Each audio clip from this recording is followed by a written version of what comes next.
শিরিন শারমিন চৌধুরী। তিনি এখন এসে গ্রেপ্তার হলেন, যেখানে 5ই আগস্টের পরে যে 626 জনের তালিকা ছিল, ক্যান্টনমেন্টে তিনি ছিলেন, তারপরে তিনি নিরাপদে গেলেন। এখন এসে তার যে গ্রেপ্তার, এটি আসলে কি বার্তা? বা এখন এসে তাকে কেন গ্রেপ্তার করা হলো? প্রশ্নটা ঘুরিয়ে যদি করি, এতদিন কেন গ্রেপ্তার করা হলো না? এই ধরনের গ্রেপ্তার যেটা হয়েছে সেটাকে মানুষ কিন্তু খুব ভালোভাবে দেখছেন না। একটা হলো যে উনি কিন্তু খুবই হাইলি এডুকেটেড।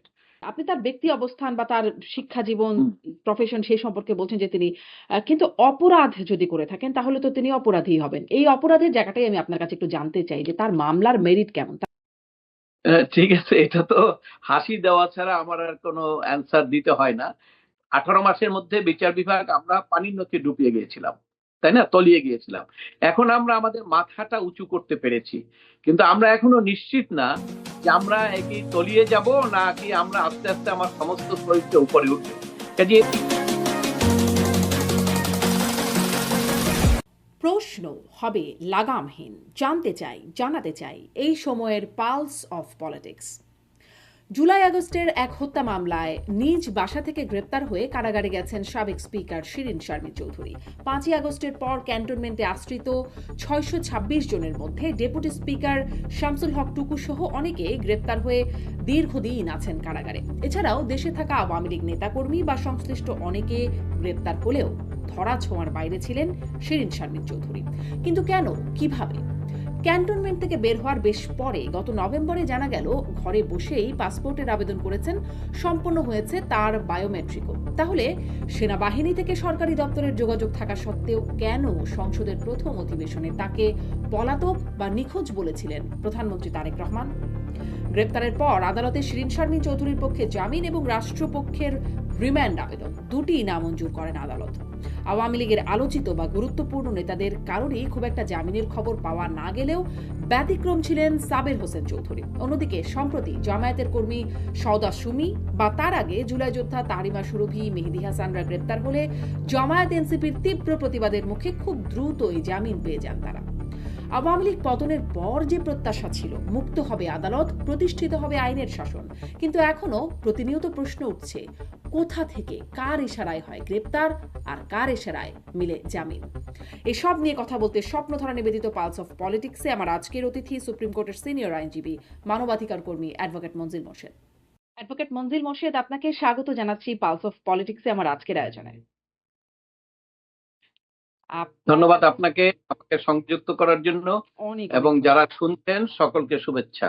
অনেক অনেক ধন্যবাদ, আপনি সময় দিচ্ছেন। শুরুতেই যেটি প্রশ্ন করব যে অন্তর্বর্তী সরকারের পুরোটা সময় দেখেছি, মানে 1.5 বছরের বেশি সময়, বা এই সরকারও আসার পরে 1 মাসের উপরে, প্রায় 2 মাস হতে চলেছে। এখন এসে গ্রেপ্তার হলেন সাবেক স্পিকার, আওয়ামী লীগ থাকাকালীন যে স্পিকার, সংসদের প্রথম নারী স্পিকার বা 3 বারের স্পিকার শিরিন শারমিন চৌধুরী। তিনি এখন এসে গ্রেপ্তার হলেন, যেখানে 5ই আগস্টের পরে যে 626 জনের তালিকা ছিল, ক্যান্টনমেন্টে তিনি ছিলেন, তারপরে তিনি নিরাপদে গেলেন। এখন এসে তার যে গ্রেপ্তার, এটি আসলে কি বার্তা? বা এখন এসে তাকে কেন গ্রেপ্তার করা হলো? প্রশ্নটা ঘুরিয়ে যদি করি, এতদিন কেন গ্রেপ্তার করা হলো না? অ্যাডভোকেট মনজিল মোর্শেদ। জি, ধন্যবাদ আপনাকে। দেখুন, গ্রেপ্তার তো এটা একটা সরকারের পলিসি। তো কাকে কখন গ্রেপ্তার করবে বা গ্রেপ্তার যাকে করবে সে তাদের ইয়ের মধ্যে, নলেজের মধ্যে আছেন কিনা, কারণ অনেকে তো পলাতক থাকলে অনেক তথ্য তো সরকারের কাছে থাকেও না। তো সেক্ষেত্রে যখন থাকে তখন তো তাকে গ্রেপ্তার করে, আবার অনেক সময় করেও না। এটা একটা সরকারি পলিসির ব্যাপার। এখন সরকার কি পলিসির কারণে এখন গ্রেপ্তার করছে বলতে পারবো না, তবে আপনার এই ধরনের গ্রেপ্তার যেটা হয়েছে সেটাকে মানুষ কিন্তু খুব ভালোভাবে দেখছেন না। একটা হলো যে উনি কিন্তু খুবই হাইলি এডুকেটেড, এবং আপনি জানেন মনে হয় যে উনি কিন্তু অনার্স মাস্টার্সে আপনার ঢাকা বিশ্ববিদ্যালয় ফার্স্ট ক্লাস ফার্স্ট হয়েছেন, এবং কমনওয়েলথ স্কলারশিপের মাধ্যমে পিএইচডি করেছেন, এবং উনি আমাদের মতোই আমাদের সাথেই আইন পেশায় ছিলেন এবং অত্যন্ত মেরিটোরিয়াস ছাত্র। উনি কিন্তু রাজনীতিতে ইচ্ছা করে গেছেন তা না। ওনাকে হয়তো তৎকালীন প্রধানমন্ত্রী শেখ হাসিনাই হয়তো তাকে রাজনৈতিক সার্ভিস দেওয়ার জন্য তাকে ডেকে নিয়েছেন, এবং সেই কারণে তাকে আপনার রাজনীতির মধ্যে প্রবেশ করিয়েছেন। কিন্তু যাই হোক, সে তো অনেক বছর স্পিকার হিসেবে সার্ভিস দিয়েছেন, এবং নির্বাচন যাই হোক, 14, 18, 24 নির্বাচন আপনারা যাই বলেন, কিন্তু সংসদ পরিচালনার ক্ষেত্রে এইরকম শিক্ষিত এবং মার্জিত এবং এরকম দক্ষ স্পিকার এর আগে আমরা কখনো দেখিনি। সেদিক থেকে অবশ্যই ওনার একটা ক্রেডিট আছে। জি, আর এই ক্রেডিটের জায়গায় আমি ব্যক্তিগতভাবেও জি, আপনি তার ব্যক্তি অবস্থান বা তার শিক্ষা জীবন, হুম, প্রফেশন সেই সম্পর্কে বলছেন যে তিনি কিন্তু অপরাধ যদি করে থাকেন তাহলে তো তিনি অপরাধী হবেন। এই অপরাধের জায়গাটাই আমি আপনার কাছে একটু জানতে চাই যে তার মামলার মেরিট কেমন? তাকে সহিংসতা, ভাঙচুর এবং হত্যা চেষ্টা মামলায় তাকে গ্রেপ্তার করা হয়েছে। ঠিক আছে, এটা তো হাসি দেওয়া ছাড়া আমার আর কোনো অ্যান্সার দিতে হয় না। কারণ আপনি জানেন যে আপনি যদি ইভেন আপনি আওয়ামী লীগ সরকারের অনেকের ব্যাপারে অনেক দুর্নীতির খবর তো 15 বছরে আপনি পাবেন, কিন্তু ডক্টর শিরীন শারমিন চৌধুরীর কোনো দুর্নীতির খবর কিন্তু পত্রিকায় আসে নাই, কেউ জানে না। বা ব্যক্তিগতভাবে আমরা যা ব্যক্তিগত সোর্স থেকেও যতটুকু জানি, কেন আমাদের আইনজীবীদের তো পরিবারের লোক, তো সেই রকম কিন্তু কোনো অভিযোগ ও দুর্নীতি নাই। আর সবচেয়ে হলো অপরাধ যেটা বলেন সেটা হলো অপরাধ তো করতে হয়, তাই না? অপরাধ দুই ধরনের অপরাধ, একটা হলো আপনি যদি সংসদে যারা কর্মকর্তাদের সঙ্গে বিভিন্ন 10-15 বছর কাজ করেছেন তাদের সঙ্গে যদি উনি খারাপ ব্যবহার করেন, ওটাকে আমরা মনে করি যে একটা খারাপ জিনিস, ওনার ব্যবহার ভালো না। আপনি খোঁজ নিয়ে দেখেন তো যে এরকম কোনো ইনস্ট্যান্স পান কিনা যে সংসদের কারোর সঙ্গে উনি কোনো খারাপ ব্যবহার করেছেন। কাজেই এই অপরাধ যেটা হচ্ছে হত্যা, হত্যা তো উনি করতেই পারবেন না, কারণ হত্যা করার মতো যে মেন্টাল স্পিরিট দরকার, সাহস দরকার, সেই এই অপরাধ হত্যা করার মতো সাহস ওনার নাই, বা ওনার ওই রকম শক্তিও নাই। আর যে মামলাগুলো হয়েছে সেটা তো আপনি জানেন যে এই মামলাগুলো তো 5ই আগস্টের ঘটনার মামলা, এগুলা মিথ্যা মামলা, এবং এই মামলাগুলো ঘটনা সত্য, হত্যা হয়েছে, কিন্তু সেই হত্যার জন্য কিছু একটা দায়ী ব্যক্তি থাকতে পারে, বা এটা খুঁজে বের করে সঠিক জায়গাটা মামলাটা করলে আলটিমেটলি বিচারগুলো হতো। কিন্তু যে মামলা আপনি করলেন সেই মামলায় স্পিকার সেখানে হত্যার সঙ্গে জড়িত, ভাঙচুর করেছে, এগুলো তো ধরেন হয়রানির জন্য, এগুলো আপাতত আপনি কাজে লাগাতে পারবেন। হুম, কিন্তু টাইম ইজ কামিং, সময় আসবে যখন এগুলো দেখা যাবে যে এগুলো কোনো কিছুই আইনের ধোপে টিকছে না। আপনি দেখছেন না যে অনেককেই তো এরকম মিথ্যা মামলায় দেওয়া হয়েছে, কিন্তু যখন সর্বোচ্চ আদালত পর্যন্ত যাবে তখন সেখানে তো আদালতের স্যাটিসফ্যাকশন থাকতে হবে যে এই লোকটা অপরাধ করতে পারে কিনা। ইভেন কি এফআইআর, হুম, যে এফআইআর দেখেছেন আপনারা এই 5ই আগস্টের হত্যা মামলার যে এফআইআর গুলো, এগুলো আপনি পড়ে দেখেন, এগুলার নেচার এবং এগুলার গঠন, এগুলো যে কম্পিউটারাইজড, সেম কম্পিউটার থেকে এসছে অধিকাংশ, এগুলো আপনি অ্যানালাইসিস করলেই পাবেন। কারণ আমাদের কাছে অনেক মামলা আসে, তো আমরা একটু কম্পেয়ার করি দেখি যে এটা সেম কম্পিউটারের প্রিন্ট আউট থেকে এসছে। সেখানে শুধু চেঞ্জ হয়েছে, কোথাও হয়তো 500 আসামি, সেখানে হয়তো আবার 300 হয়ে গেছে, কোথাও আবার 700 হয়ে গেছে, কিন্তু ভিতরের বর্ণনাগুলো যা কতটুক বর্ণনা সেগুলো মোটামুটি সব এফআইআর একই। অতএব এই মামলার উপরে যে অ্যারেস্ট হয়েছে এটার মাধ্যমে বলা যাবে না যে 5ই আগস্টের হত্যা বা উৎসবের সঙ্গে সে জড়িত ছিল। তবে অবশ্যই যেহেতু যে রাজনৈতিক দলের বিরুদ্ধে আন্দোলন করা হয়েছিল তারা যেহেতু ক্ষমতা থেকে সরে গেছেন, এবং সেই ক্ষমতার সঙ্গে উনিও জড়িত ছিলেন স্পিকার থাকা অবস্থায়, উনি তো অবশ্য হুম, স্পিকার যখন ছিলেন তখন তো ওনাকে, আপনার জানেন আপনি যে স্পিকার থাকলে কিন্তু তখন পদত্যাগ করতে হয় হুম। রাজনৈতিক দল থেকে। তো উনি তো রাজনৈতিক দল থেকে পদত্যাগ করে 15 বছর হয়ে গেছে, 15 বছর ওনার স্পিকারের সময়। তো উনি তো আর রাজনৈতিক অপরাধের সঙ্গে জড়িত হবে না। আওয়ামী লীগের বিরুদ্ধে যদি আপনি অপরাধের কথা বলতে চান, উনি তো সেরকম জড়িত হবেন না।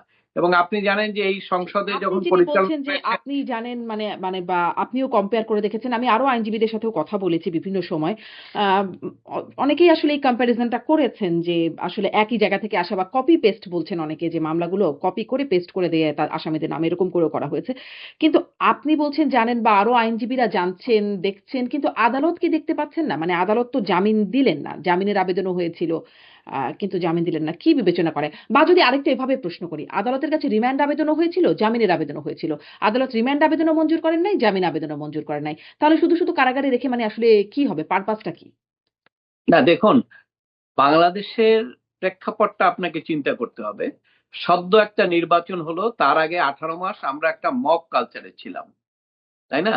আদালত স্বাধীনভাবে কাজ করতে পারেনি, এবং আদালত স্বাধীনভাবে কাজ করার জন্য যে সিস্টেম সেটা হলো এই যে নিম্ন আদালতের বিচারক তাদেরকে কিন্তু আপনার সচিবালয় আলাদা করে সুপ্রিম কোর্টের অধীনে আনার জন্য একটা প্রক্রিয়া শুরু হয়েছিল। সেটি আসার পরে হয়তো ওই ধরনের রাজনৈতিক হস্তক্ষেপ থাকতো না, কিন্তু এখানে যে একদম অগ্রগতি নাই সেটাও আপনি বলতে পারবেন না। কারণ আপনার এর আগে আপনি হিসাব করেন তো, এর আগে যত আসামি গ্রেপ্তার হয়েছে সবারই কিন্তু 10 দিন রিমান্ড কনফার্ম, মানে যে কয়দিন রিমান্ড চেয়েছে রিমান্ডই কিন্তু হতো। আমরা কিন্তু ওই জন্যই বলতাম যে রিমান্ড কয়দিন হবে আমরা রিক্সাওয়ালাও বলে দিতে পারে, কিন্তু এটা তো একটা ব্যতিক্রম যে যেহেতু তার বিরুদ্ধে হত্যা মামলা, কাগজে তো তার মধ্যে হত্যা মামলা, কোর্টের কাছে যেটা গেছে কোর্ট তো ব্যক্তিগত নলেজ থেকে কাজ করবে না, কোর্টের কাছে যে এফআইআরটা আছে সেটা একটা বড় ধরনের একটা এফআইআর, যেখানে বলা হয়েছে যে আপনার 5ই আগস্টে এদেরকে হত্যা করা হয়েছে, ওনারা এর মধ্যে জড়িত আসামি, এদের পরিকল্পনায় হয়েছে, অনেক কিছু কথাবার্তা বলা আছে। সেক্ষেত্রে হত্যা মামলায় সে রিমান্ড তো দেননি। অতএব এটাও আমি মনে করি যে এই যে নির্বাচিত সরকারের পরে একটা অগ্রগতি। যদিও আপনি যে কথাটা বলছেন সেটা হলো পূর্ণাঙ্গ রুল অফ ল যখন থাকবে, যখন আইনের শাসন দেশে নিশ্চিত হবে, তখনই একমাত্র বলতে পারবেন যে একটা লোক যখন আদালতে যাবে সে স্বাধীনভাবে আইন অনুসারে সকল প্রতিকার পাবে। কিন্তু আমাদের দেশে পূর্ণাঙ্গ রুল অফ ল এস্টাবলিশড এখনো হয়নি এবং আইনের শাসনটা এখনো পূর্ণাঙ্গ স্থাপিত হয়নি। আমরা সবেমাত্র মাস দেড়েক আগে এই যে একটা মব কালচার ছিল, যেখান থেকে পুরো জুডিশিয়ারি একটা মব কালচারের শিকার হয়েছিল, এবং সেখান থেকে মাত্র আমরা এখানে এসেছি। অতএব সেই ক্ষেত্রে হয়তো এইটি কতদিন, কিছু সময় লাগবে যে এই জিনিসটা আসলে তারা যে স্বাধীনভাবে সিদ্ধান্ত দিলে তাদের উপরে কোনো মব হবে না, এখনো কিন্তু আপনি বলতে পারেন না। কারণ আপনি জানেন যে বরিশালে কিছুদিন আগেও কিন্তু এরকম একটা মব হয়েছে আইনজীবীদের ব্যাপারে, আইনজীবীদের উপরই করেছে মব, কোর্টের সামনেই কিন্তু। অতএব সেই ক্ষেত্রে আপনার এখন আমরা ওই পুরোপুরি মবটা বন্ধ হয়ে গেছে না, কিন্তু অন্তরে অন্তরে কিন্তু এখনো ভয় আছে। অতএব সেই ভয়গুলো না, কিন্তু ধরেন এখনো বিচার। অন্তর্বর্তী সরকারের সময় আপনি বলছেন মবের ভয়, কিন্তু আমরা আওয়ামী লীগের সময়ও জানতাম যে আদালতে, মানে শুনতাম, তারপরে তো আসলে আদালতের ব্যাপার, এগুলো নিয়ে খুব কথা বললেও ঝামেলা থাকে। কিন্তু শুনতাম যে আদালতের জামিন এগুলো ঠিক আদালতের সিদ্ধান্তের উপরে না, এগুলো রাজনৈতিক সিদ্ধান্তের ব্যাপার স্যাপার থাকে। তখন তো মবের ভয় ছিল না। এখনো আবার সেই রকম ঠিক মবের ভয় হয়তো অনেকটাই চলে গেছে। এখন আদালত মানে কেন বা কিসের ভিত্তিতে কাজ করছে সেটি একটি প্রশ্ন। আরেকটু জুড়ে দিই প্রশ্নটা, একটু বড় করি যে ধরেন সংসদ পর্যন্ত উঠলো। একজন জামাতের একজন নারী কর্মী সওদা সুমি, তিনি ফেসবুকে একটা পোস্ট দিয়েছেন সরকারের সমালোচনা করে, এবং তিনি গ্রেপ্তার হয়েছেন সেজন্য। তারপরে সেটি নিয়ে সংসদে জামাতের সংসদ সদস্যরা বলেছেন, জামাতের আমির ফেসবুকে পোস্ট দিয়েছেন, অ্যাডভোকেট শিশির মনির থেকে শুরু করে জামাতের মানে ঝানু নেতারা তারাও ফেসবুকে লিখছেন, বলছেন, এমনকি প্রবাস পর্যন্ত সেখান থেকেও এটির সমালোচনা আসছে, এবং তাকে ইমিডিয়েট জামিন দিয়ে দেওয়া হলো। এর আগে দেখেছি জুলাই যোদ্ধা সেই তাহরিমা সুরভি চাঁদাবাজির মামলায় গ্রেপ্তার হলেন, নাহিদ ইসলামরা সক্রিয় হলেন, জামিন হয়ে গেল। বা মেহেদী হাসান, যিনি সন্তোষ সাহাকে পুড়িয়ে মারার কথা নিজে গিয়ে স্বীকার করছিলেন যে আমরা মেরেছি সন্তোষ সাহাকে, তারও এর পরপরই জামিন হয়ে গেল একদম। আবার এখানে জামিন হচ্ছে না, বা অনেকের জামিন হচ্ছে। সাবির হোসেন চৌধুরীর কথা মনে করতে পারি, তারও আওয়ামী লীগ নেতা হওয়া সত্ত্বেও তারও জামিন হয়ে গেল। শুনলাম পরে নাকি তার বাসায় কূটনীতিকরা সাক্ষাৎও করেন, দেখাও করেন, বৈঠকও হয় আসামি হওয়া সত্ত্বেও। মানে এই বিষয়গুলো জামিন হবে কিনা, এটা কার সিদ্ধান্ত? ধন্যবাদ আপনাকে। দেখুন, আমরা একটি জিনিস আপনি বিবেচনা করবেন, একটা শিশু যখন পানিতে পড়ে ডুবে যায় তখন চিন্তা করা হয় যে সে বাঁচবে কিনা, কিন্তু যখন তার পানিটা গলা পর্যন্ত চলে আসে তখন আমরা কিন্তু ধরে নেই যে সে বেঁচে যাচ্ছে। কিন্তু এর অর্থ সে পানির থেকে উঠে গেছে তা কিন্তু না। এই বেঁচে যাওয়াটা আবার হয়তো কিছুক্ষণের মধ্যেই সে তার যে শারীরিক মানে সাঁতার কাটার যে প্রক্রিয়া বা তার যে পানির উপরে ওঠার যে শক্তির সামর্থ্য, সেগুলো কিছুক্ষণ পরে থাকবে কিনা এটা কিন্তু ওই মুহূর্তে নিশ্চিত করে বলা যায় না। আমাদের বিচার বিভাগেরও অবস্থা সেরকমই। আমরা আমাদের 18 মাসের মধ্যে বিচার বিভাগ আমরা পানির নিচে ডুবিয়ে গিয়েছিলাম, তাই না, তলিয়ে গিয়েছিলাম। এখন আমরা আমাদের মাথাটা উঁচু করতে পেরেছি, কিন্তু আমরা এখনো নিশ্চিত না যে আমরা একে তলিয়ে যাব নাকি আমরা আস্তে আস্তে আমার সমস্ত শরীরটা উপরে উঠবে। কাজে এটা একটু সময় দিতে হবে আপনাকে, আমাদের ওইভাবে ভাবার কোনো কারণ নাই। কোনো থিওরিটিক্যালি আমরা যদি কোনোটা কিছু কোনো মিলিয়ে করি সেটা আমাদের যথার্থ হবে না, কারণ মাত্র ইলেকশন হলো।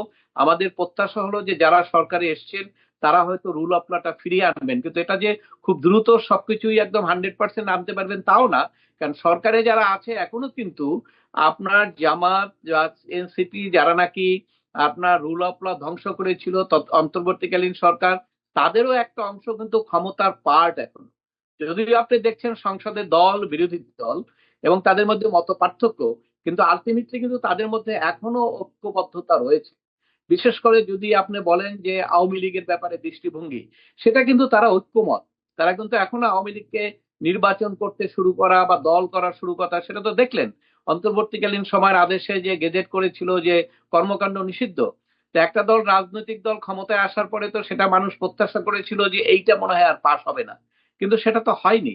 অতএব সেই ক্ষেত্রে আপনাকে ধরে নিতে হবে যে আওয়ামী লীগ সমর্থক যারা, তাদের বিপরীতে যারা আছেন, ওই ব্যাপারে তাদের ইউনিটি আছেন, এবং সেই ইউনিটির কারণে তাদের মধ্যে যদিও কতগুলো পার্থক্য আছে, সেটা হলো ক্ষমতা অথবা ক্ষমতার ভাগ নিয়ে, অথবা তাদের জুলাই সনদ নিয়ে, সংবিধান থাকবে কি থাকবে না সেগুলো নিয়ে অনেক মত পার্থক্য আছে, কিন্তু অনেক অনেক বিষয়ে তারা কিন্তু ঐক্যমত পোষণ করেন। এবং এই কারণেই আপনি যে বিষয়টা বলেছেন যে ওই রকম একজন জামাতে ইসলামের একজন গ্রেপ্তার হলেও তাকে আবার জামিন হয়ে যাচ্ছে, কিন্তু আওয়ামী লীগের ক্ষেত্রে সেরকম হওয়ার কিন্তু সুযোগ নাই। কারণ আমি যে বললাম যে আওয়ামী লীগের কেউ তো সরকারের পার্টনার না, তাই না? তো সেই ক্ষেত্রে এটা টোটালি ডিপেন্ড করে কোর্টের এখতিয়ার এবং কোর্টের স্বাধীনভাবে বিচার করার ক্ষমতাটা প্রতিষ্ঠিত হওয়া পর্যন্ত। তা আমরা এখনো তো দেখছি না যে সেরকম প্রতিষ্ঠিত হচ্ছে। অর্থাৎ কিছুটা পরিবর্তন হয়েছে। আমি আগেও বলেছি, যেমন আগে 5ই আগস্টের মামলা শুনলেই হাইকোর্টের বিচারপতিরা বলতো আমরা শুনবো না, কিন্তু আমি 5ই আগস্টের পরে সেই মামলায় অনেকের নাম আছে এফআইআর এ, নাম যাদের নাই তাদেরকে জামিন দিচ্ছে, নাম যাদের আছে তাদেরকে কিন্তু অনেক সময় জামিন দিচ্ছে, যদিও আপনার কেন্দ্রীয় পর্যায়ের কেউ এরকম জামিন দেওয়া হয় না এখন পর্যন্ত, কিন্তু কিছুটা পরিবর্তন হয়েছে। আবার কিন্তু ধরেন আমাদের জামিন দেওয়ার পরে যেমন রাজশাহী রেঞ্জের ডিআইজির যে লিখিত আদেশ যে জামিন আওয়ামী লীগের নেতাকর্মীদের জামিন হলে তাদেরকে আবার নতুন মামলায় অ্যারেস্ট দেখাতে হবে, যারা আসলে দলকে সংগঠিত করতে পারে এমন নেতাদের জামিন হওয়ার সাথে সাথেই তাদেরকে আবার গ্রেপ্তার দেখাতে হবে নতুন কোনো মামলায়, এরকমটা নির্দেশনা দিয়েছেন, একদম লিখিত নির্দেশনা, এবং তা হচ্ছেও, গ্রেপ্তার মানে কেউ ছাড়া পেলে তাকে আবার গ্রেপ্তার করা হচ্ছে। এটা আসলে কেমন, আমি একটু ওই লিখিত আদেশ সেটি আসলে কতটা আইনসঙ্গত যে বের হলেই গ্রেপ্তার? দেখুন, দেখুন লিখিত আদেশ রাজশাহীর কথা বললেন, ঢাকায় কিন্তু কোনো লিখিত আদেশ নাই, কিন্তু জাস্টিস খায়রুল হক সাহেবের যখন জামিন হলো সাথে সাথে কিন্তু আরো 2টা মামলায় তাকে সোন অ্যারেস্ট করা হয়েছে। এটা লিখিতটা হয়তো বের হয়ে গেছে, কিন্তু এটা একটা অন্তর্নিহিত নির্দেশনা থাকেই, যেহেতু আপনি ধরেন এটা তো রাজনৈতিক বিরোধিতা, রাজনৈতিক বিরোধিতা এক দল আর এক দলকে সবসময় চেপে রাখতে চায়, কোন দলীয় কর্মকাণ্ড করা থেকে বিরত রাখতে চায়। এটা আমরা সবসময় দেখি, যে দল ক্ষমতায় থাকে তার বিরোধী দলের উপরে তাদের একটা নিপীড়ন এবং একটা পরোক্ষ একটা আপনার নিষেধাজ্ঞা থাকে। কিন্তু এটা এবারে আরো বেশি হয়েছে, কারণ যেহেতু সরকার পরিবর্তন হয়েছে একটা আন্দোলনের মাধ্যমে, এবং তারা আসলে সবাই পদ থেকে চলে গিয়েছেন এবং দেশ থেকেও চলে গিয়েছেন অধিকাংশ নেতারা, এই কারণে এটার সুযোগটা আরো বেশি হয়েছে। তো এখন আপনার যে প্রশ্নটা আপনি করেছেন সেটা হলো বিচার বিভাগের কথা যদি আপনি বলেন, বিচার বিভাগ নিম্ন আদালত, নিম্ন আদালতের যে সচিবালয় এসছিল তার মাধ্যমে কিন্তু একটা প্রত্যাশা সুযোগ সৃষ্টি হয়েছিল যে বিচারকরা তো ভাববে যে আমি যদি জামিন দেই তাহলে সরকারের আইনমন্ত্রী আমাকে কোনো প্রমোশন বা পোস্টিং করতে পারবে না, এই ধরনের একটা মনোবল কিন্তু তাদের এসছিল। কিন্তু এই যে অর্ডিন্যান্সটা আবার প্লেস হলো না, যদিও তারা বলেছে বিল আকারে পরে করবে, কিন্তু এই যে প্লেস হলো না, আলটিমেটলি যদি 3 মাস পরেও বিল আনে, এই 3 মাসের মধ্যে কিন্তু বিচারকরা ওই সাহসটা আর পাবেন না, কারণ এখন জামিনটা দিলে তাহলে কি আসলে বিচারকদের সেই সাহসটা কোন সরকারই দিতে চান না? মানে এর আগের সরকারের আমলে, এটা তো পুরনো ব্যাপার, বিচার বিভাগকে স্বাধীন করার যে প্রক্রিয়াটা আওয়ামী লীগের আমলে হয় নাই, তার আগে বিএনপি আমল ছিল সেই আমলে হয় নাই, মানে আসলে আবার এখনো এটা ঝুলিয়ে আছে, ঝুলিয়ে দেওয়া হলো, মানে সরকার কি জানি না আসলে, আপনার কি মনে হয়? আপনি দেখেছেন মনে হয় আজকে একটা রিপোর্টে এটা প্রকাশিত হয়েছে, যখন ইশতিয়াক সাহেব তত্ত্বাবধায়ক সরকারের উপদেষ্টা ছিলেন, আইন উপদেষ্টা 2007-এ, তখন উনি চেয়েছিলেন বিচার বিভাগের, তখন মাজহার হোসেন মামলার তো রায় আগে হয়ে গেছে, বিচার বিভাগের স্বাধীনতাটা উনি ঘোষণা করে দিতে চেয়েছিলেন। তখন এই রিপোর্টে এসছে, তখন প্রধানমন্ত্রী রিকোয়েস্ট করেছিল যে আপনি আমাদের ম্যানিফেস্টোতে এটা আছে, আপনি এটা করেন না এবং আমরা এসে করব, এবং ইশতিয়াক সাহেব সেই কারণে আর করেন নাই। এবং সেই সরি সাথে না, এটা কিন্তু আগের কথা হবে এত। এটা কোন তো তখন প্রধানমন্ত্রী পরে রিকোয়েস্ট করেছিলেন?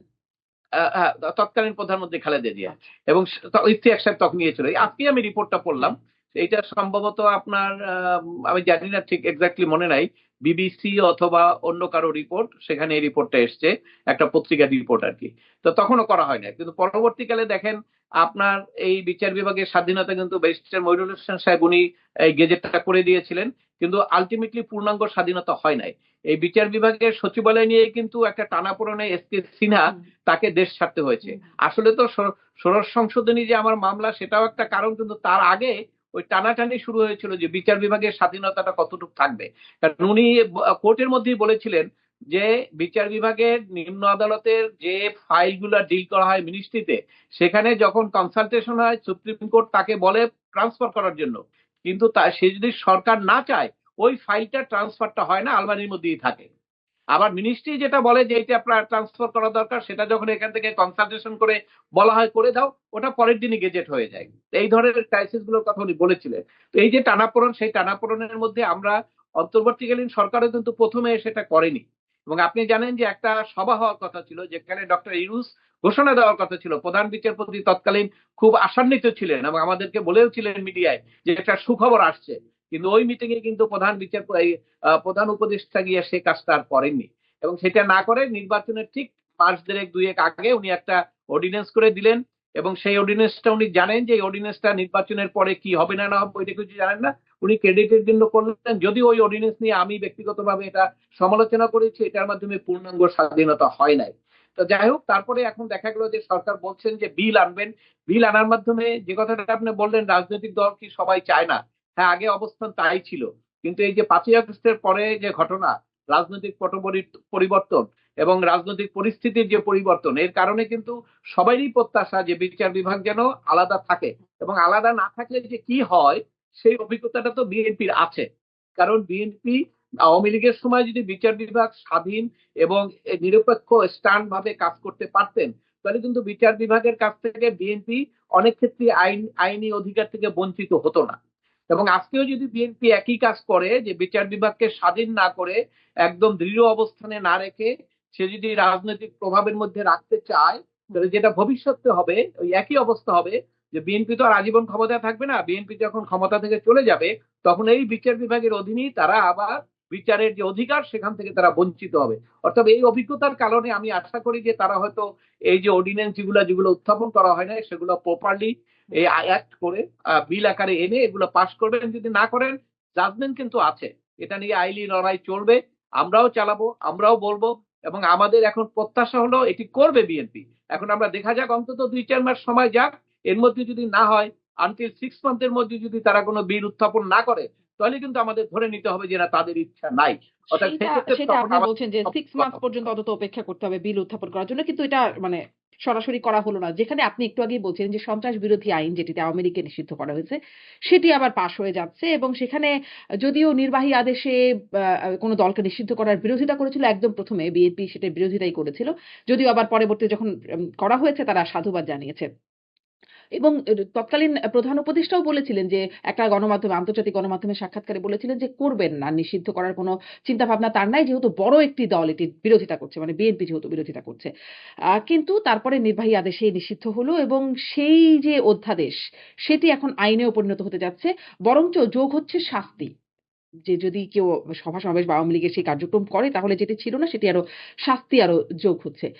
এটি আপনি আসলে কি মনে করেন? কারণ আওয়ামী লীগের বিচার না হওয়া পর্যন্ত তাদের কার্যক্রম নিষিদ্ধ থাকবে। বিচারের জন্য তো মামলাও হয় নাই এখনো পর্যন্ত। আ এই বিলটি যে পাস হতে মানে এটি যে আইন হতে যাচ্ছে সেটিকে আপনি কিভাবে দেখেন? দেখুন, এটাকে আমি খুব অরিড না আমি এটার কারণে। কারণ আপনি জানেন যে অর্ডিন্যান্স থাকাকালীন সময়েও কিন্তু কার্যক্রম নিষিদ্ধ ছিল। আর এখন তারা অর্ডিন্যান্সটা পাস করেছেন, পার্লামেন্টে একটা পার্লামেন্ট হয়েছে, এই তো। কিন্তু যেটাই হোক, আপনি জানেন যে আমাদের সংবিধানে সংগঠন করা, মত প্রকাশের স্বাধীনতা, এগুলো হলো মৌলিক অধিকার।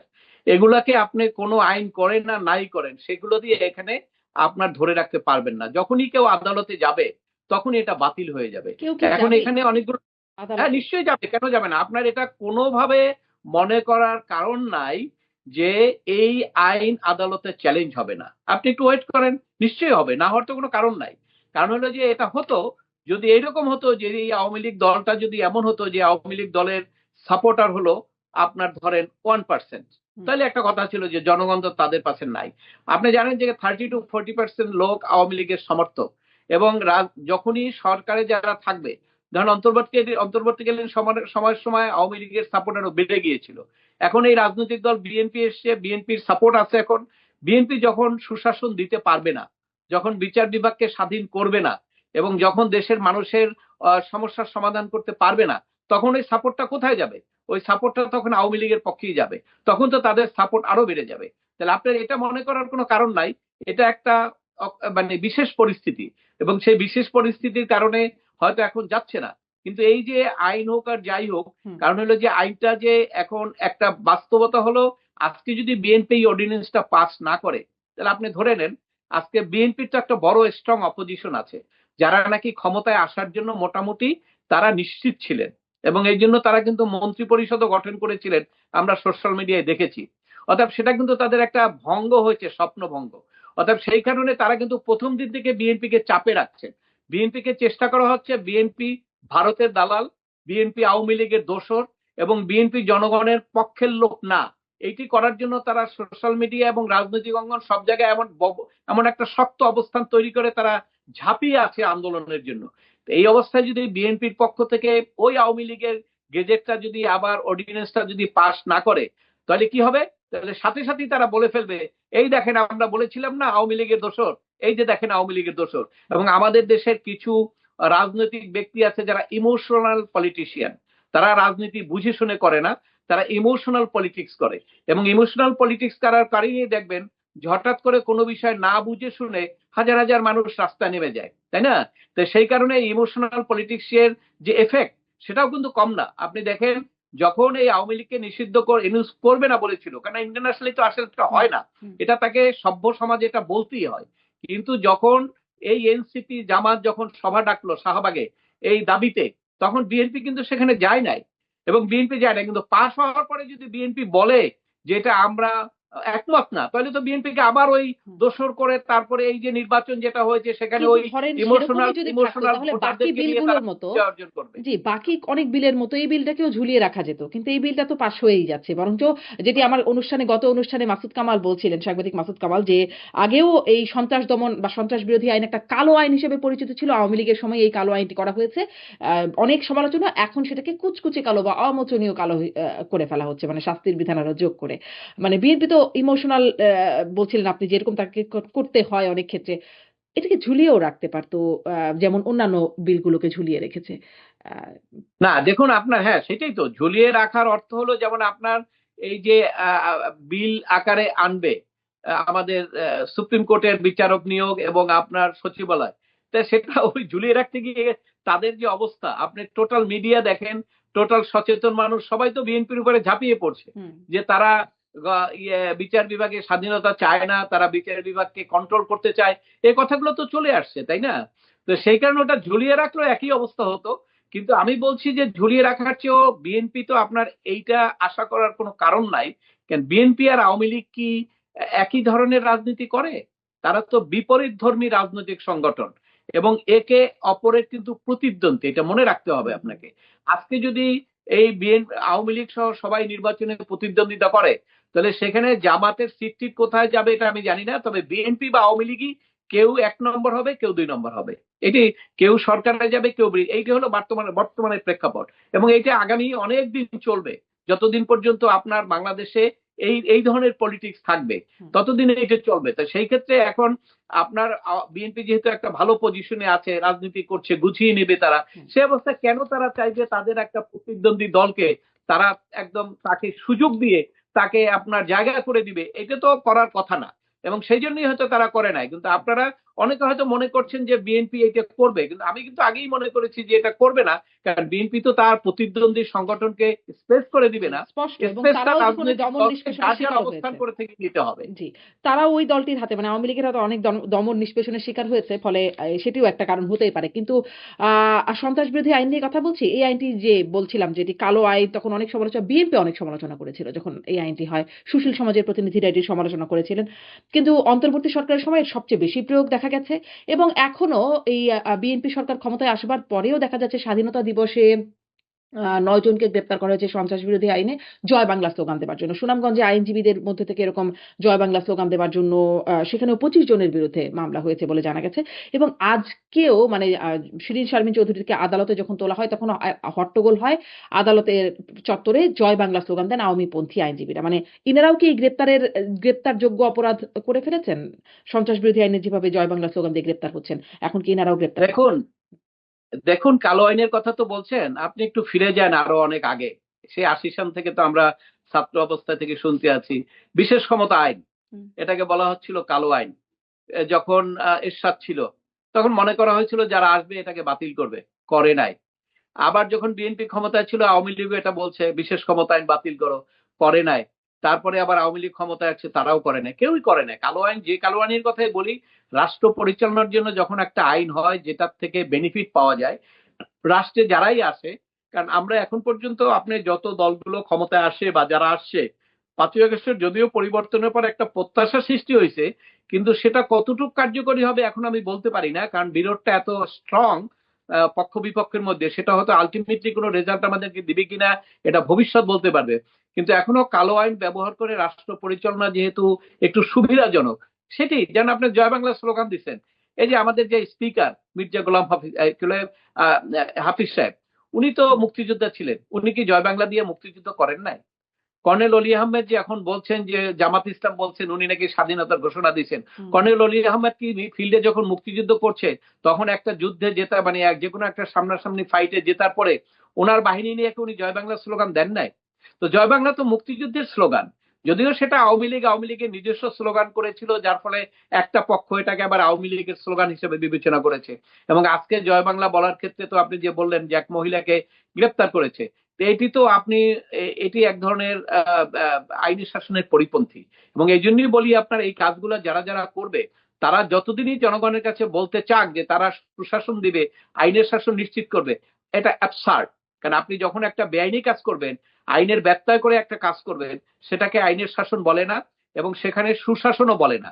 আর সুশাসন আর আইনের শাসন যতক্ষণ পর্যন্ত আপনি দিতে না পারবেন, ততক্ষণ পর্যন্ত যে দলই ক্ষমতায় আসেন, আপনার যে লুফুলস গুলো আছে, আপনাদের শাসন তো আমরা বিভিন্ন সময় আওয়ামী লীগের শাসন দেখা হয়েছে, বিএনপির শাসনও মানুষ দেখেছে, এরশাদের শাসনও দেখেছে। কাজে আপনাদের সম্পর্কে মানুষ অনেক কিছু কিন্তু জানে, প্রিকনসেপশন আছে। অতএব এইগুলো কিন্তু এখনো চেঞ্জ হয়ে যায় নাই। যদি আপনারা দেখে যে আপনারা সুশাসন দেননি এবং আইন রুল অফ ল এস্টাবলিশ করেননি, কালো আইন দিয়ে এখনো নির্যাতন করছেন, তাহলে মানুষ কিন্তু ওই যে তাদের চিন্তা চেতনায় যেটা আছে, সেটাই কিন্তু তাদের চিন্তা চেতনায় উদ্ভাসিত হবে। সেটা কিন্তু আপনাদের জন্য সুখবর হবে না, এবং আপনাদের জন্য সেটা ভালো জিনিস বয়ে আসবে না।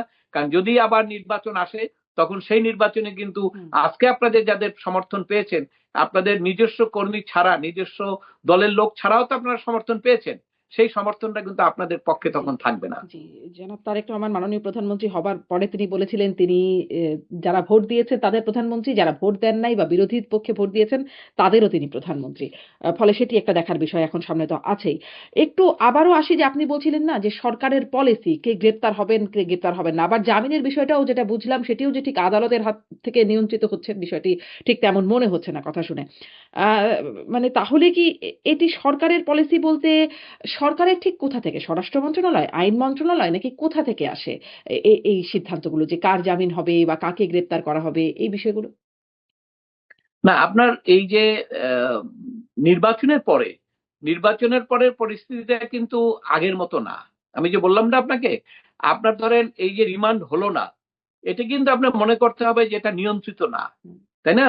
রিমান্ড যে হয় না, জজ সাহেব নিজে মনে করেই রিমান্ডটা দেন নাই। আবার জামিনটা কেন দেন নাই, এখানে কিন্তু জজ সাহেবের নিজের চেতনা চিন্তা ভাবনার ব্যাপার আছে।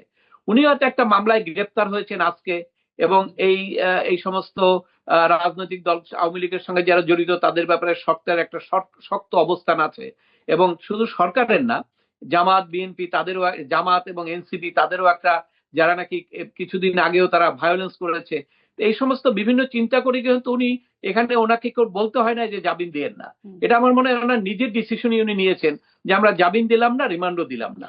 অতএব সাবের এটা আমি মনে চৌধুরীর করি কেন জামিন হয়েছিল সেটির না, বিষয়ে ওইটা একটা ধারণা আছে? প্রেক্ষাপট ছিল আলাদা। সেইখানে আপনি ধরেন ওই সময় কিন্তু মব ভায়োলেন্স ছিল। হুম, আপনি জানেন যে এক একটা লোক কোর্টে যেত, তাদের উপরে ডিম মারা হতো, নির্যাতন করা হতো, তারা কিন্তু আহত হয়েছে, হুম, হাসপাতালেও ছিল। এবং ওইখানে সাবের হোসেন চৌধুরীর জামিনের বিষয়টা নিশ্চয়ই এটা ওপেন সিক্রেট।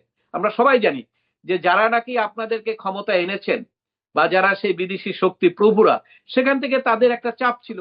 এবং সেই কারণে বলার সাথে সাথে উনি তো রিমান্ডে ছিলেন, রিমান্ডে থাকতে কিন্তু জামিন হয় না, হুম, রিমান্ড থেকে কোর্টে আসতে হয়। রিমান্ড শেষ হওয়ার পরে জামিন হতে পারে, কিন্তু উনি রিমান্ড থাকা অবস্থায় কিন্তু জামিন হয়ে গেছেন। ওইটাকে আপনি অনেস্টান্স হিসেবে ধরবেন না, কারণ ওইটা আপনার বললাম যে এটা বিশেষ বিশেষ পাওয়ারে যারা নাকি ক্ষমতায় এনেছেন ওনাদেরকে, ইউনূস সাহেবদেরকে, তাদেরই কোনো একটা পক্ষ থেকে তারা ওইটা অ্যাকসেপ্ট করেন না, বলছেন জামিন দেওয়ার জন্য, ইমিডিয়েট জামিন হয়ে গেছে। আপনি তো বললেনই তারপরেই তার বাসায় হুম, আপনার অ্যাম্বাসেডাররা দেখা করেছেন। তাই এ থেকে তো আর বুঝতে বাকি হয় না, কিন্তু বাকি এই থাকে যে না বিদেশি যে কেন প্রভুদের হয়েছে। কথা বলছেন, সেটির কথা কিন্তু মানে বলছেন সরকারের সাবেক উপদেষ্টা আসিফ মাহমুদ সজীব ভুঁইয়া, তিনিও বলছেন যে ডিপ স্টেট ছিল তাদেরকে দীর্ঘদিন, মানে তাদেরকে শেখ হাসিনা 2029 সাল পর্যন্ত তাদেরকে ক্ষমতায় থাকতে বলেছিলেন, কৌশলও নাকি বাতলে দিয়েছিলেন, রূপরেখা সবকিছু বলে দিয়েছিলেন। নাহিদ ইসলাম তিনিও বলেছেন ডিপ স্টেটের কথা, হাদি হত্যাকাণ্ডের পেছনে নাকি ডিপ স্টেট জড়িত, ইত্যাদি অনেক কথা বলেছেন। এখন এই যে আবার জামিনের পেছনেও দেখা যাচ্ছে ডিপ স্টেটের একটা কলকাঠি নাড়ার বিষয় আছে। এই ডিপ স্টেট কারা? এটি কি মানে এটার আইনগত অস্তিত্ব কি, বা এভাবে প্রভাব খাটাচ্ছে, এটি জানবার কোনো সুযোগ কি আইনিভাবে নাই যে এরা আসলে কারা? কেন আপনি কি এটা এখনো জানতে পারেন নাই? ডিপ স্টেট ব্যাপারে যখন ক্ষমতার পরিবর্তন হলো, প্রথম ট্রাম্প ক্ষমতায় এসে কি বলল? উনি তো বলল যে বাংলাদেশের রাজনৈতিক পরিবর্তন ডিপ স্টেটের মাধ্যমে হয়েছে, আমাদের ইউএসএইড এর ফান্ড 29 মিলিয়ন খরচ করা হয়েছে। তো আর এটা তো সবাই জানে, আপনিও তো জানা উচিত। ডিপ স্টেট তো ওখান থেকেই আসছে।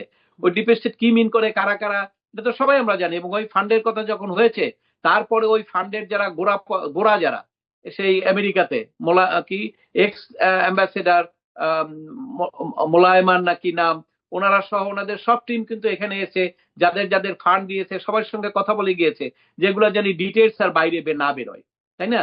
তো এখন এই ডিপ স্টেটের কথা হাসান কিংবা সজীব ভুইয়া বলেছে ঠিক কতটুকু, যেটা হলো ওনাদের সঙ্গে বর্তমানটা, কিন্তু আগেরটা তো ওনারা বলেন নাই, তাই না? ওটা তো আমেরিকার প্রেসিডেন্টই বলে দিয়েছে। এবং সেই বলে দেওয়ার কারণে হ্যাঁ, ওইটাই সত্য না যে ডিপ স্টেট চাইলেই সবকিছু হয়ে যাবে, তা না। কিন্তু বাংলাদেশের একটা ইও লাগবে, ফিল্ডও লাগবে। যেমন আপনি রুটি ভাজতে চান, কিন্তু খোলাটা কিন্তু গরম হইতে হবে। খোলাটা গরম না হলে কিন্তু রুটি দিলে রুটি ভাজা হবে না। এই জন্য আপনার ডিপ স্টেট চাইলেও হবে না, কিন্তু এখানেও একটা সিচুয়েশন উত্তপ্ত হইতে হয় আপনার, সেই কারণেই আপনার পরিবর্তনগুলো হয়। কিন্তু কিন্তু এই ডিপ এখন ডিপ স্টেটের নাম স্টেট কিন্তু কেউ বলে না। নাম বললে কি কোনো সমস্যা হয়? ধরেন একজন না, অনেকেই এখন পর্যন্ত ডিপ স্টেট কথাটা উল্লেখ করেছেন। কিন্তু ডিপ স্টেটে না কারা? কেন মানে কেন একটা ব্যক্তি বা শোনেন, কোনো ব্যক্তির তো সংশ্লিষ্ট থাকতে হবে। যতই সংগঠন বা যাই আপনি থাকুক না কেন। তাদের নাম কেউ বলে আপনি না কি কেন? আপনি কি সোশ্যাল মিডিয়ায় একটা নিউজ দেখেছেন, রেফারিং উইথ দ্য অনলাইন পত্রিকা নিউজ? সেখানে বলেছে যে বিএনপি অনেক বড় বড় নেতাদের এবং রাজনৈতিক বাংলাদেশের বড় বড় নেতাদের, তাদের কথা বলার ক্ষেত্রে আপনার যদি কোনো ব্যত্যয় ঘটে, তাহলে তাদের ছেলেমেয়েরা বিদেশে যারা পড়ছেন তাদের ভিসার ক্ষেত্রে সমস্যা হবে। এরকম একটা নিউজ আসছে। তা আপনি ধরেন বলবেন বাংলাদেশে তো অনেকেরই তো ছেলে মেয়ে ফ্যামিলি বিদেশে থাকে, তাই না? হুম, এই সমস্ত শক্তিধর দেশগুলোতে থাকে। তো এই শক্তিধর দেশের এগেনস্টে যদি এইভাবে কথা বলা তো সবসময় সহজ হয় না। কারণ ওই রকম আর কোথায় পাবেন? যে আপনার বঙ্গবন্ধু যখন বক্তৃতা দিয়ে বলছিল যে বিশ্বের দুইটি ভাগ, একটা শোষক শ্রেণী, একটা শোষিত শ্রেণী, আমি হলাম শোষিত শ্রেণীর পক্ষে। তখন কিন্তু সিআইএ খুব অ্যাক্টিভ, তখন কিন্তু আলেমদেরকে হত্যা করা হয়েছে এবং বিভিন্ন দেশের রাষ্ট্রপ্রধানদেরকে হত্যা করা হয়, সিএ সরাসরি করে। হুম, তো সে অবস্থায় উনি বলেছিলেন। কিন্তু বর্তমান প্রেক্ষাপটে আপনি যেভাবে আহ, শক্তিশালী দেশগুলো যেভাবে বিশ্বকে পরিচালনা করছে, সেক্ষেত্রে ওই আপনি ডিপ স্টেট বলেন যাই বলেন, তাদের পক্ষে ন্যাকেটলি হুম। সরাসরি অনেকের পক্ষে আর বলা সম্ভব হবে না, কারণ এটার অনেক যুক্তিযুক্ত কারণ আছে।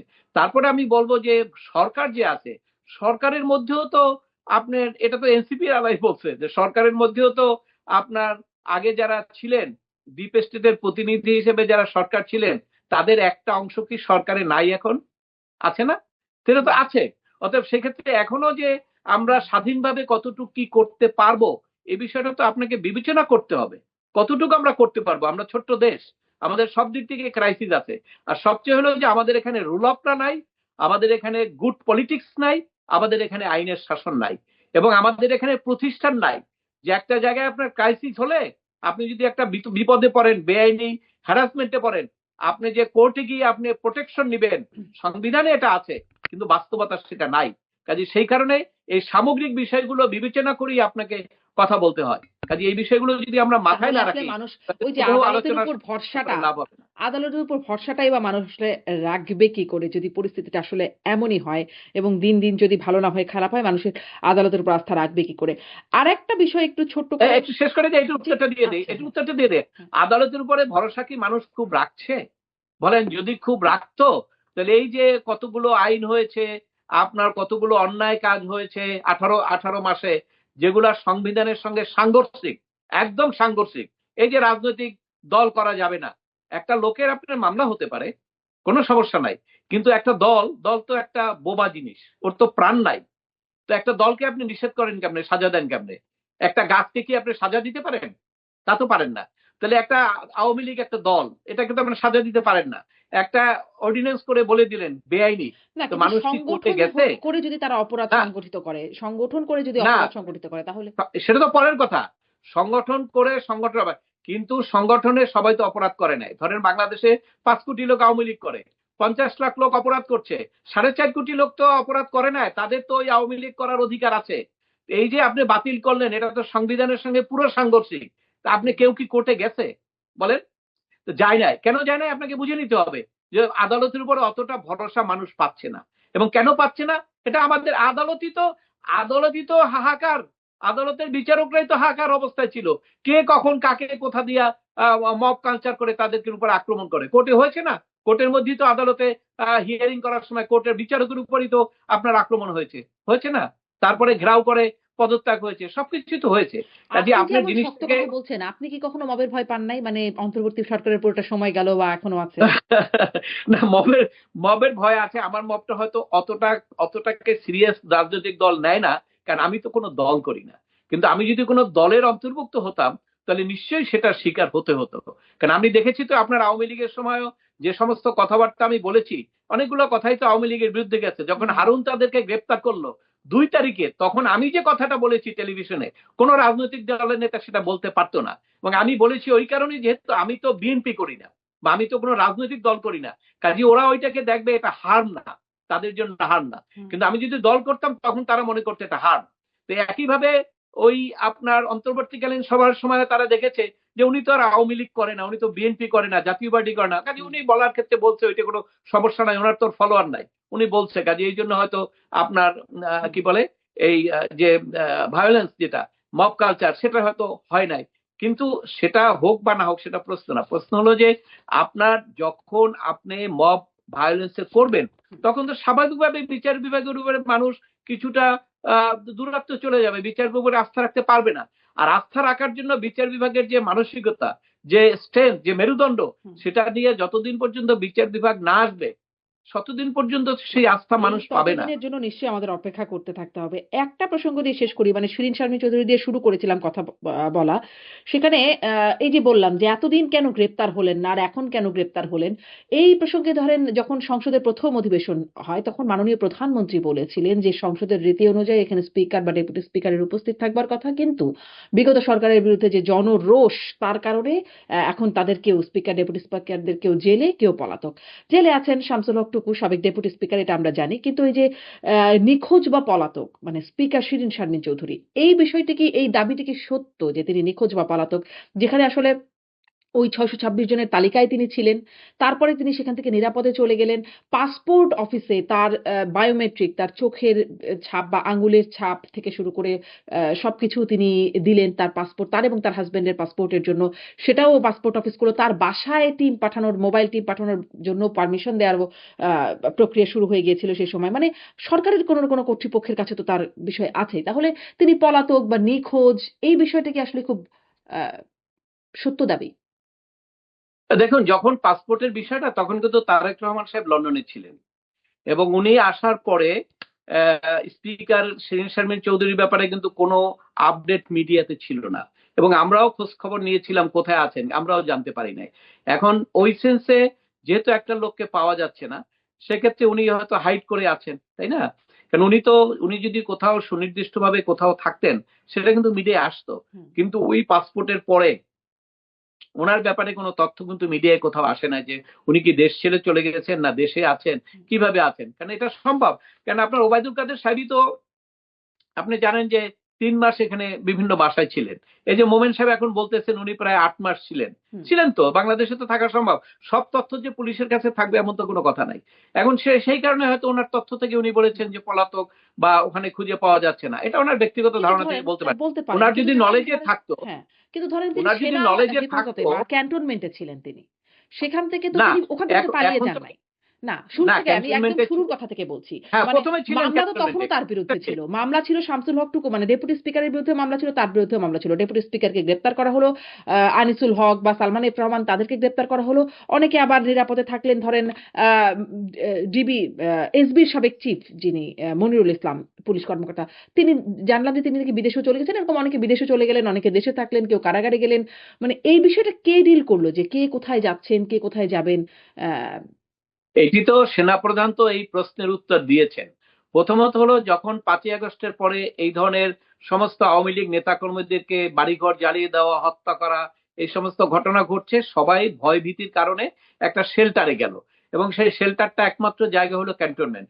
সেখানে যখন গেল তখন প্রশ্ন আসলো কারা গেছে, কোথায় গেছে, তালিকা চাওয়া হলো, তখন ওনারা তালিকা প্রকাশ করে দিলেন এবং তালিকা প্রকাশ করার পরে পরবর্তীকালে কিন্তু আবার সেনাপ্রধান বললেন যে ওনারা আমাদের এখানে ছিলেন, কতজন যেন বললেন 625 না 626। কোথায় ওই রকম, এবং সেখান থেকে কিছু লোক অ্যারেস্ট হয়েছে সেই তথ্যটাও দিলেন। বাকিরা ওনাদের কাছ থেকে চলে গিয়েছে। এখন এই চলে যাওয়ার পরে ক্যান্টনমেন্ট থেকে বেরোয় কেউ কোথাও নিজস্ব কোনো জায়গায় লুকিয়ে থাকা বা কেউ বিদেশ চলে যাওয়া, এই বিষয়গুলো তো আর ওনারা ডিল করেন নাই ওনাদের বক্তব্য অনুসারে, ওনারা বলেছেন। অতএব সেই ক্ষেত্রে কিন্তু ক্যান্টনমেন্টের বিষয়টা ওখান থেকে অফ হয়ে গেল, কারণ ওখান থেকে চলে আসছে। এরপরে আসার পরে আপনার যখন পাসপোর্টের বিষয়টা আছে তখনও কিন্তু একটা রিপোর্ট এসেছিল যে উনি কোথায় আছেন। একটা মোটামুটি তথ্য এসেছিল যে ঢাকায় আছেন কোনো বাসাটা সেই, কিন্তু এরপরে কিন্তু পাসপোর্টের বিষয়ের পরে পাসপোর্টটা যখন হলো না, তারপরে কিন্তু উনি একদম হাইডিং এ চলে গেছেন এবং এটা কেউ জানতো না। আমি জানি না কোনো গোয়েন্দা বিভাগের নলেজে আছে কিনা, এটা আমার জানা নেই। যদি জেনে থাকেন তাহলে সেটা হয়তো রাজনৈতিক সিদ্ধান্তই হয়েছে যে ওই সময় ধরে নাই, এখন নির্দেশনা পাইছে, এখন ধরছে। অথবা এমনও হতে পারে যে গোয়েন্দা তথ্যটা এখনই পাওয়া গেছে। এটা তো আসলে যারা এর সঙ্গে জড়িত তারাও সঠিক কথাটা বলবে না। তারা হয়তো বলবে যে আমরা খবর পেয়েছি, এখনই ওখানে আছে, ওখান থেকেই গ্রেপ্তার করেছি, অথবা এই ধরনের কথাই আসবে। কিন্তু প্রকৃত সত্য হয়তো শিরীন শারমিন চৌধুরী যখন বেরোবেন তখন হয়তো তার কাছ থেকে জানা যাবে আসল কি ঘটনা, যেটা ওবায়দুল কাদের সাহেব ইন্ডিয়াতে গিয়ে এখন বললো যে আমি এই এই জায়গায় এইভাবে ছিলাম, হ্যাঁ, তারপরে আমি দেশ ছেড়ে চলে আসছি। কাজে এগুলো আসলে পরে জানা যাবে, এই মুহূর্তে আমাদের জানা সম্ভব না। প্রধানমন্ত্রী যেটা বলেছেন ওনার কাছে হয়তো সেইভাবেই নিউজ ছিল যে কোথায় আছে জানেন না, হয়তো গোয়েন্দা বিভাগ জানলেও তাকে নিউজটা দেন নাই, আবার এমন হতে পারে গোয়েন্দা বিভাগও জানতেন না। তো ইন্টারনাল ব্যাপার তো আসলে জানার খুব সুযোগ নাই। জি। কষ্টকারী, কিছুই আমরা বলতে পারবো জি, না। আসলেই যে কার ইশারায় গ্রেপ্তার হন, কার ইশারায় জামিন হয় সেটাও হয়তো ভবিষ্যতে যদি আসলেই ঠিক হয়, আপনি একটা শিশুর পানিতে ডোবার উদাহরণ দিয়ে বুঝিয়ে দিচ্ছিলেন। যদি ভবিষ্যতে আসলেই ঠিক হয় সেই আশায় আমাদের থাকা ছাড়া খুব বেশি উপায় নাই। অনেক ধন্যবাদ অ্যাডভোকেট মনজিল মোরশেদ আপনাকে সময় দেওয়ার জন্য আমাকে। আপনাকেও ধন্যবাদ।